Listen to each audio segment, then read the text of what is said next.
Assalamualaikum warahmatullahi wabarakatuh. Alhamdulillahirabbil alamin, nahmaduhu wa nasta'inuhu wa nastahdihi wa nastaghfiruh wa na'udzubillahi min syururi anfusina wa min sayyiati a'malina. Man yahdihillahu fala mudilla lahu wa man yudlilhu fala hadiyalah. Nashhadu an la ilaha illallah wa nashhadu anna Muhammadan abduhu wa rasuluh. Allahumma salli ala sayyidina Muhammad wa ala alihi wa sahbihi ajma'in. Alhamdulillah, bersyukur kepada Allah Subhanahu wa taala.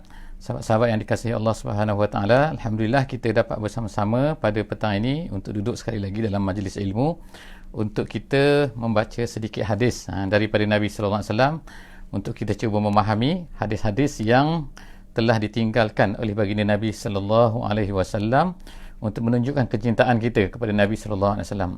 Jadi kalau pada setiap pagi kita membaca tadabbur Al-Quran setiap muka surat, jadi pada sebelah petang alhamdulillah kita dapat bersama-sama untuk kita membaca serba sedikit untuk cuba faham, untuk kita dengar hadis-hadis daripada Riyadhus Salihin, hadis-hadis yang telah dikumpulkan oleh Imam Nawawi. Pada hari ini alhamdulillah kita berada di babus sabri, tentang kesabaran. Jadi Imam Nawawi telah mengumpulkan hadis-hadis yang berkaitan dengan kesabaran daripada pelbagai sumber, daripada Imam Bukhari, daripada Imam Muslim, daripada Imam Tirmizi, daripada Abu Daud dan sebagainya. Jadi moga-moga dengan pengkumpulan ini, dengan usaha yang dibuat oleh Imam Nawawi ini, kita insya-Allah kita berdoa kepada Allah Subhanahu Wa Taala supaya Allah Taala berikan pahala yang besar kepada Imam Nawawi di atas usaha beliau untuk mengumpulkan hadis ini sehingga kita dapat manfaat yang sangat-sangat hebat. Jadi insya-Allah untuk meneruskan usaha kita, untuk meneruskan pembacaan kita pada petang ini, sebelum saya terus, sila beri feedback terhadap suara dan juga mutu gambar pada petang ni. InsyaAllah hadis 27 daripada, insyaAllah kita ingat 1800, hampir 1800 hadis yang ada dalam kitab ni. Kita baru sampai sekarang 27. Kita akan cuba insyaAllah go through hadis-hadis ini daripada Abi Yahya Suhaib Ibn Sinan radhiyallahu anhu.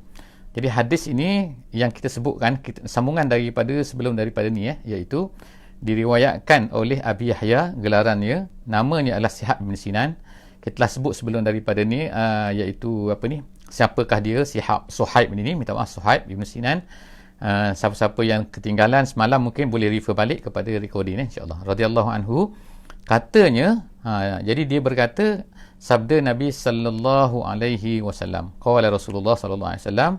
Apa kata-kata Nabi ni yang patutnya menjadi guideline kepada hidup kita ni, iaitu dia kata ajaban. Ajaban ini pelbagai ulama menyebutkan tentang dari segi nahunya, dari segi bahasa Arabnya, tapi kita tak sentuh insya-Allah. Tapi maksudnya ialah sangat-sangat pelik lah, satu benda yang pelik. Ajaban, benda pelik dia kata. Li amril mu'min, pada urusan-urusan orang-orang mukmin. Iaitu urusan maknanya kerja-kerja orang mukmin. Apa-apa saja pada orang mukmin, satu kepelikan pada, yang ada pada perkara tersebut, pada orang mukmin tersebut kan. Apa-apa tindakan dia, apa gerak langku dia kan, semua tu tak kiralah sama ada dalam ataupun luar, semua tu sebenarnya adalah Nabi SAW kata pelik. Tapi mukmin di sini kata ulama adalah mukmin yang kamilul iman. Maknanya orang-orang yang sempurna imannya, bagus imannya kan. Kadang-kadang seorang mukmin tapi dia tak dapat perkara ni. Kenapa? Kerana adalah dia tak cukup kan sifat-sifat dia kan. Inna amrahu, Nabi SAW kata, inna amrahu kullahu lahu khair. Semua perkara dia, semua kerja dia, semua apa-apa yang ada pada dia, kullahu lahu khair. Semuanya adalah kebaikan untuknya. Lahu khair. Lahu khair. Maksudnya kullahu lahu khair. Semuanya lahu untuknya, kebaikan untuknya. Bagaimana? Kemudian Nabi SAW kata, walaisa zalika li ahadin illa lil mu'min.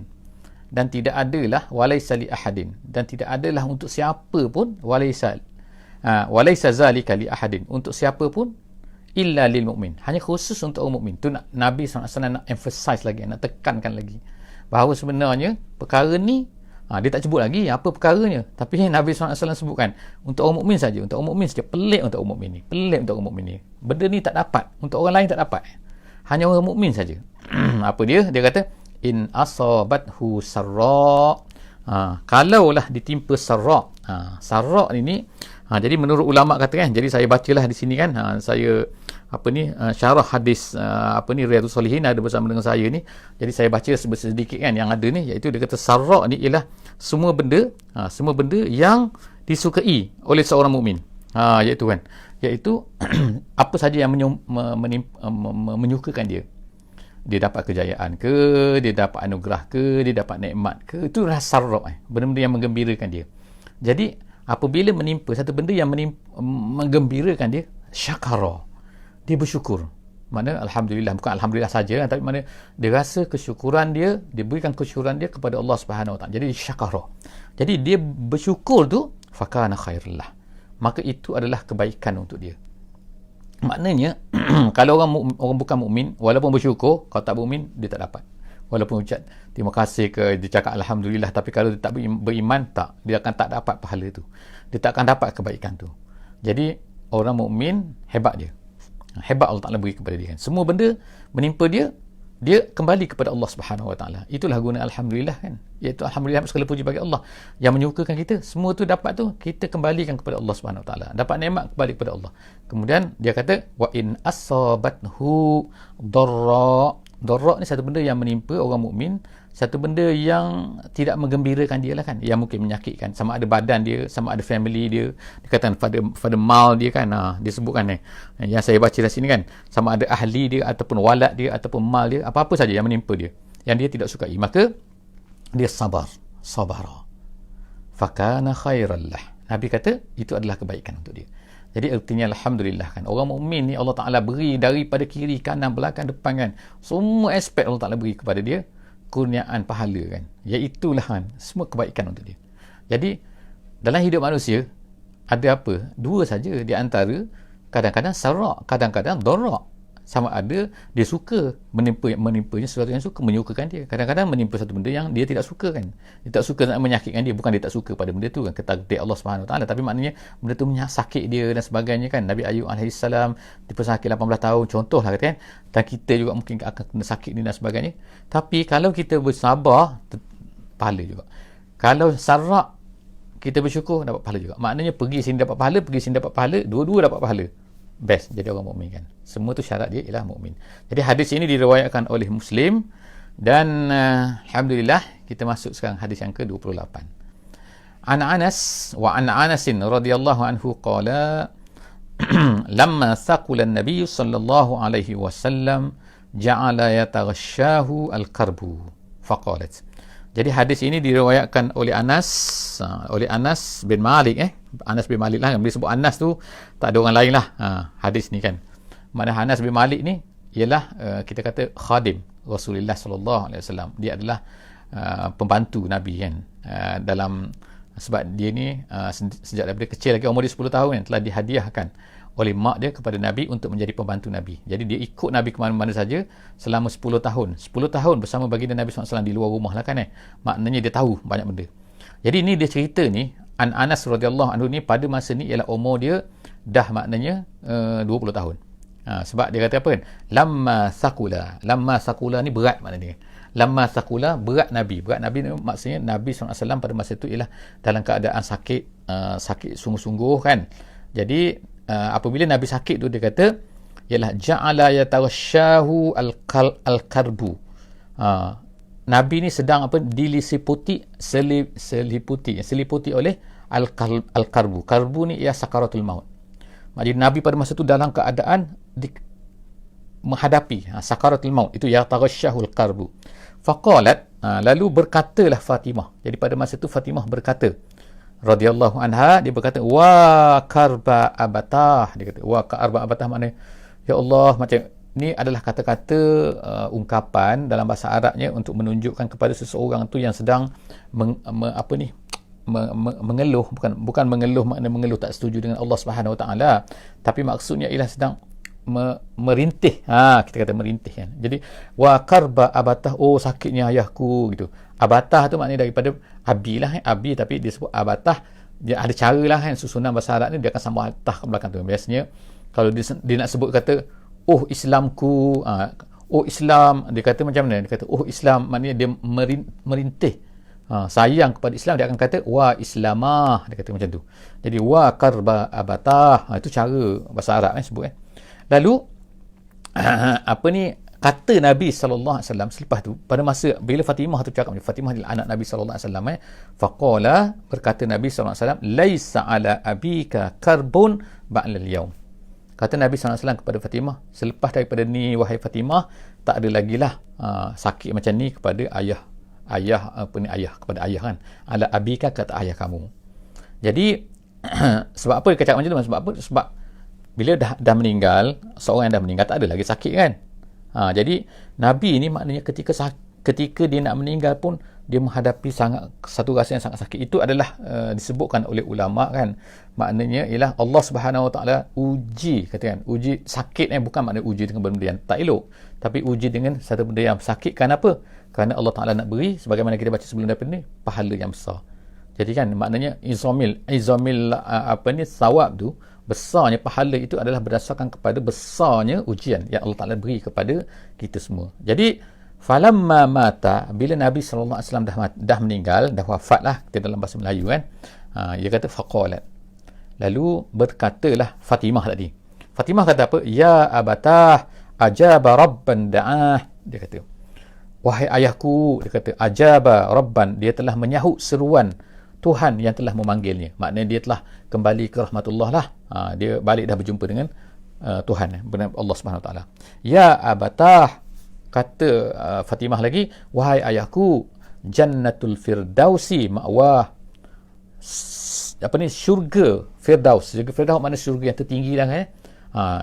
Sebab Nabi SAW pernah katakan dalam hadis dia, kalau kamu minta kepada Allah Subhanahu Wa Taala, jangan minta yang tepi-tepi kan. Ya Allah, masuklah tepi-tepi syurga cukuplah. Jangan, minta yang paling tinggi. Fas'alul firdaus, Nabi katakan, mintalah firdaus. Jadi ni Fatimah ni berkata, ya abatah jannatul firdaus ma'wah. Allah Ta'ala beri syurga jannah, tempat ma'wah. Ma'wah tempat tinggalnya. Kemudian ya abatah ila Jibril nan'ah. Nan'ah tu, jadi dia kata, wahai ayahku, ayah, gitu, macam tu lah ila Jibril, kepada Jibril nan'ah. Nan'ah ni maknanya ialah memberitahu rasa sedih. Nan'ah gitu. Jadi ini bahasa Arab juga nan'ah ni maknanya kita kata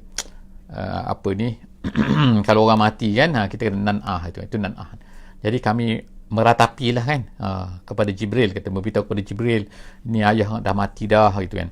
Falamma, dan kemudian selepas daripada tu, falamma dufina, bila telah dikuburkan ditanam Nabi sallallahu alaihi wasallam, falamma dufina qalat, berkata lagi lah siapa?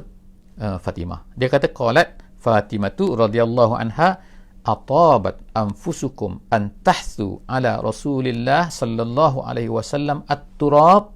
Soalan ditanya.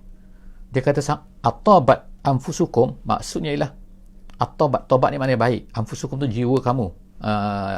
Jiwa kamu an tahsu, iaitu meletakkan ala Rasulillah sallallahu alaihi wasallam at-turab, tanah. Maknanya sampai hati kamu ni, sampai boleh kamu, maknanya sampai hati ke kamu ni meletakkan tanah di atas badan Nabi SAW, di atas Nabi. Jadi bukanlah makna tak boleh ditanam, maksudnya bukanlah salah menanam Nabi lah kan, meletakkan Nabi biasalah kan, kalau orang dah meninggal kita kena kafankan dia, kena mandikan dia, kena solatkan dia dan sebagainya kan. Kalau dia ni bukan mati syahid di jalan Allah Subhanahu Wa Taala. Jadi Fatimah ni, dia macam bukanlah nak kata benda tu salah, bukan salah untuk menanam tu kan, mengebumikan Nabi sallallahu alaihi wasallam, tak, tapi nak katanya sampai hatinya kamu, dia nak ceritakan luahan hati dia kan. Jadi hadis ini diriwayatkan oleh Al-Bukhari. Jadi apakah pengajaran kita katakan daripada hadis ini? Ialah kan, dia ceritakan tentang apa yang berlaku kan kepada Nabi ketika nak mati. Maknanya Nabi ni merasai sangatlah diuji oleh Allah Subhanahu Wa Taala dengan kesakitannya, dengan apanya kan. Jadi Allah Taala, sebab Allah Taala nak beri pahala yang besar kepada baginda Nabi sallallahu alaihi wasallam, jadi sebab itulah maka Allah Taala berikan kesakitan dan sebagainya itu kan. Dan yang lain-lain itulah kita boleh ambil lah pengajaran daripada itu kan. Maknanya seorang wanita, banyaklah kan yang disebutkan oleh ulama-ulama hadis, sebagaimana yang ada di tangan saya ni, kata antaranya ialah dia kata harus kita ni at-tauji'. Kata tauji' ni macam merintih-rintih. Tapi janganlah membuat perkara-perkara yang mengkoyakkan baju ke, meraung-raung ke, macam setengah-setengah, itu tak boleh. Tapi kalau sekadar menyebut-nyebut tu kan, rasa sedih tu kan, itu ulama kata adalah harus jawazut taujih dikatakan. Dan kemudian lagi harus untuk menyebutkan juga kan sifat-sifat yang baik pada orang yang mati tu selepas daripada dia meninggal. Itu kata-kata ulama lah kan. Dan kemudian nak sebut lagi ialah iaitu bagaimana Nabi SAW merasai kesakitan kan ketika nak meninggal pun Nabi SAW sakit. Kenapa? Kerana Allah Ta'ala nak berikan ujian yang besar. Allah Ta'ala nak menunjukkan bahawa Nabi merasai kesakitan itu kerana Allah Ta'ala nak beri pahala yang besar kepada baginda Nabi SAW. Jadi insyaAllah, Alhamdulillah kan kita tamat hadis tu. Sekarang ni ialah hadis yang ke-29 InsyaAllah kita terus baca kita ada dalam 12 minit lagi insyaAllah untuk membaca hadis ni. Kita baca hadis yang ke-29 daripada kitab Riyadhus Shalihin ini, bab sabar iaitu hadis diriwayatkan daripada Abi Zaid Usamah ibn Zaid Harisata maula Rasulullah sallallahu alaihi wasallam. Jadi Usamah, nama dia ialah Usamah bin Zaid bin Harithah. Jadi maknanya ialah dia ni adalah Zaid tu adalah merupakan kita panggil anak angkat Nabi sallallahu alaihi wasallam kan. Sebab asalnya dia tu hamba lalu dibebaskan, lalu dia nak duduk bersama dengan Nabi sallallahu alaihi wasallam kan. Tu ayah dia. Usamah ni adalah anak dia. Usamah itulah anak dia. Jadi Zaid ni ialah orang yang antara orang-orang yang awal lah masuk Islam. Ayah dia Zaid, anak dia nama Usamah. Hadis ini diriwayatkan oleh Usamah. Diriwayatkan oleh Usamah. Jadi dia kata apa? Jadi dia ni Zaid Harisah ni ialah maula Rasulullah sallallahu alaihi wasallam wa ibni hubbihi radhiyallahu anhuma. Jadi kita sebut sini radhiyallahu anhuma kerana apa? Kerana Usamah adalah sahabat dan juga Zaid adalah Usamah bin Zaid adalah sahabat Nabi sallallahu alaihi wasallam. Kata dia kata arsalat. Jadi apa cerita dia? Dia nak cerita sini dalam hadis ni ialah arsalat bintun Nabi sallallahu alaihi wasallam, iaitu anak Nabi. Dia ceritakan seorang anak Nabi telah mengutuskan siapa? Arsalat bintun Nabi. Dia tak sebut di sini siapakah bintun Nabi ni, tetapi di dalam tempat-tempat lain disebut bintun Nabi sini anak Nabi ni ialah Zainab. Zainab telah mengutuskan kepada Nabi bintun Nabi sallallahu alaihi wasallam inna bni. Jadi dia mengutuskan kepada Nabi, dia hantar orang lah kan beritahu kepada Nabi bahawa dia kata inna bni qad uhtudira fashhadna, dia katakan. Jadi dia kata anak saya kan qad uhtudira ni makna macam dalam keadaan nak mati kan. Gitu kan. Keadaan macam sakit yang dalam keadaan nak menunjukkan tanda-tanda dia nak sampai umur lah kan. Jadi dia minta lah kepada Nabi sallallahu alaihi wasallam, datanglah fashhadna, dia kata datanglah ayahku, ni ayah dia lah kan jadi itu cerita dia kan Jadi yang dikatakan situ anak di situlah dia kata yang dimaksudkan anak tu ialah nama anak tu ialah Ali, nama dia kata Ali anak kepada Abil As. Tu Abil As ni adalah merupakan suami kepada Zainab. Jadi panjang ceritanya, insyaAllah kita akan ceritalah lain kali. Tapi nak ceritanya ialah bahawa ini adalah kira macam cucu Nabi lah tapi nak meninggal. Kemudian dia kata fa'arsala yakri'u as-salam. Lepas tu Nabi SAW utuskan orang kepada Zainab ni. Nabi hantar orang kepada Zainab, beri salam lah kat dia kan. Assalamualaikum. Macam tu lah kan Assalam. Wa yaqul inna lillahi ma akhaz wa lahu ma a'ta wa kullu syai'in indahu bi ajalin musamma faltasbir wal tahtasib. Jadi apa Nabi kata? Nabi hantar orang dan Nabi kirim salam ni kan. Tapi Nabi tak pergilah maksudnya kan. Dia dah jemput dah. Dia ajaklah marilah ayah tengok ni cucu sedang sakit nak meninggal lah macam tu macam nak meninggal kan. Tapi Nabi SAW tak pergi. Nabi hanyalah hantar orang dan orang tu mengucapkan salam kepada Zainab tu. Lalu Nabi mengirimkan kata-kata ni. Apa dia? Inna lillahi ma akhaz. Bagi Allah lah apa yang dia ambil. Walahu ma a'ta. Bagi dia juga apa yang diberi. Maknanya apa yang diberi, apa yang dia nak ambil itu milik dia. Kalau anak pun maknanya anak pun milik dia kan. Walaupun itu nampak macam anak kita lah, tapi sebenarnya semua itu adalah milik Allah Subhanahu Wa Taala. Sebab itulah kita akan baca kan bila kita dengar orang sakit ke, kita dengar orang mati ke, kita dengar orang apa, kita kata inna lillahi wa inna ilaihi raji'un. Sesungguhnya kita ni milik Allah. Jadi maknanya kalau Allah Ta'ala nak ambil, terpulang pada dia. Allah Ta'ala nak beri, terpulang pada dia kan. Kita hanya minta kebaikan daripada Allah Subhanahu Wa Taala. Jadi wa kullu syai'in indahu bi ajalin musamma. Dan semua benda Nabi SAW kata wa kullu syai'in, semua benda adalah bi ajalin musamma. Semua tu ada tempoh. Maksud ada tempoh. Dia nak beri, misalnya kata dia nak bagi 1 tahun, 1 tahun. Dia nak bagi 10 tahun, 10 tahun. Nak bagi 30 tahun, 30 tahun. 63 tahun, 63 tahun. Semua tu ada tempoh.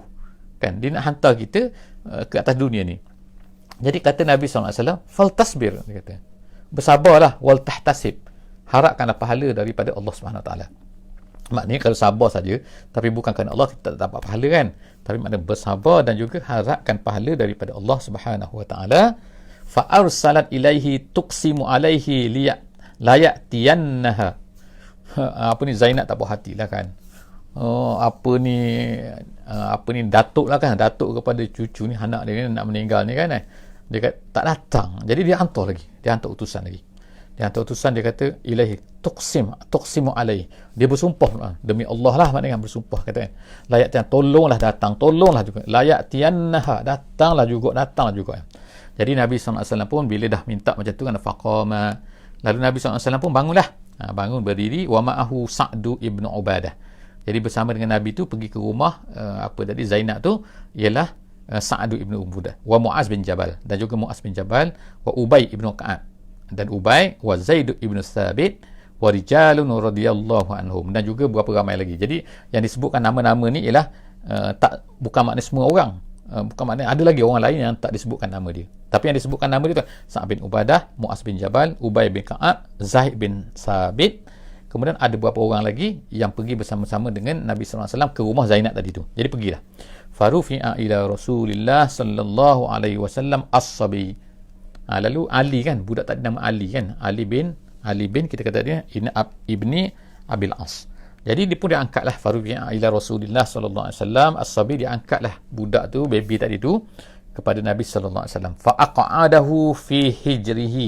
Lalu Nabi pun ambil lah budak tu, cucu dia lah kita kata, letakkan di atas kita kata apa ni, panggung dia, maknanya kalau kita duduk bersela tu, kita letak di atas ribaannya. Okey, diletakkan di atas ribaannya. Wa nafsuhu taqaqa, dan jiwa Nabi masa tu kan, ni dalam diri Nabi tu taqaqa ni macam bunyi macam orang bernafas. Macam tu. Macam tu lah. Itulah bunyi taqaqa tu. Jadi dia kata wa nafsuhu taqaqa. Orang yang menceritakan hadis ni siapa tadi? Iaitu Usamah.